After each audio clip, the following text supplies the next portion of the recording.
first thing I wrote down was to have a cushion. So, and this probably comes more with age. So for me, it's important to have like an emergency fund. I figure up what are my expenses that I have to pay every month, and I want to make sure that I have money saved that I don't touch, that I don't use for anything else, I don't buy Bitcoin with. That actually it probably should be in Bitcoin, because then I could have a lot bigger emergency fund. But yeah, that'd be going against what I should be doing. So there you go. But anyway, that's just, and the thing is, and this happened to us when we went down this road and said, okay, we got to get our finances in order, and we started down that road. Almost as soon as you decide you're going to have an emergency fund, guess what happens? You'll have an emergency. So as soon as you start saving money, the water heater will go out or something like that. I've heard so many people say that, and that's probably kind of true, but you got to stick with it. You got to take some money and just set it aside like you lost it, like it's gone. And that will grow, and you'd be surprised how much peace of mind that will give you, just knowing that worst case scenario, we got the bills paid for a period of time.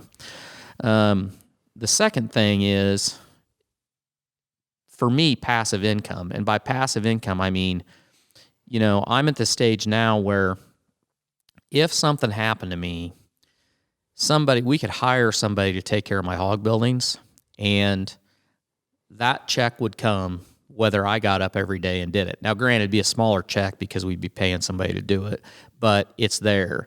And it's the same way if you've got rental property. It's the same way if you're doing anything that has residual income. And I think that's something everybody should strive for, because so many people are trading time for money. And it goes back to what I said earlier about, that's your most valuable asset you have, is your time. And if all you're doing is trading time for money, you're going to end up with not enough money, and you're going to run out of time. And so having streams of income that come whether you're there or not, that's important. I would totally agree with that statement. That was a good one. Deep thoughts. Work that satisfies me. And I can say that now. I have the luxury. Yesterday we were getting ready to get a group of pigs, and I went through and I checked all the heaters, and I had some inlets I had to fix. And I literally spent the last 2 full days up there getting that hog building ready. And it was very relaxing, because in the past, when I was working and before Sawyer was choring the barns, every time I got a group of pigs, it was like I was just running through there, because rushed. You had so much stuff you had to try to get done and checked, and you just hoped that nothing was really wrong, because I didn't have time, because I was always trying to run it as tight as I could. And so having that flexibility, yeah, there's nothing glamorous about, what I was doing, but it was oddly satisfying. And that's great. That's what I like.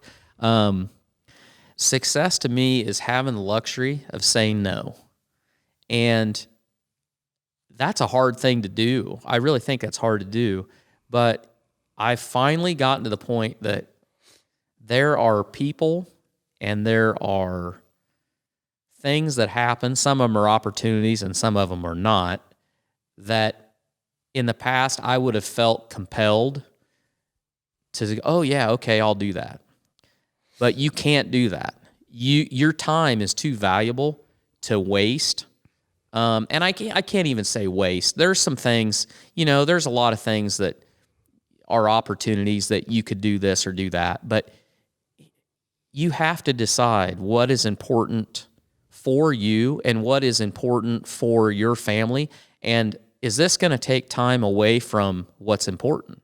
And if it is, you got to say no. And it's hard to know. That is very hard. That is a very hard thing to do. Yeah.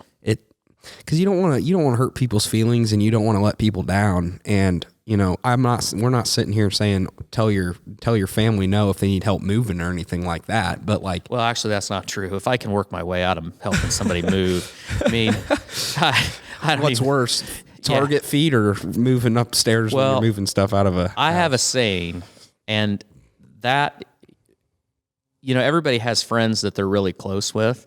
And if you have friends that ask you to help them move and they tell you that they think of you as family, that means you've been demoted. You're screwed. You've been demoted. So moving, that's not a good thing. No.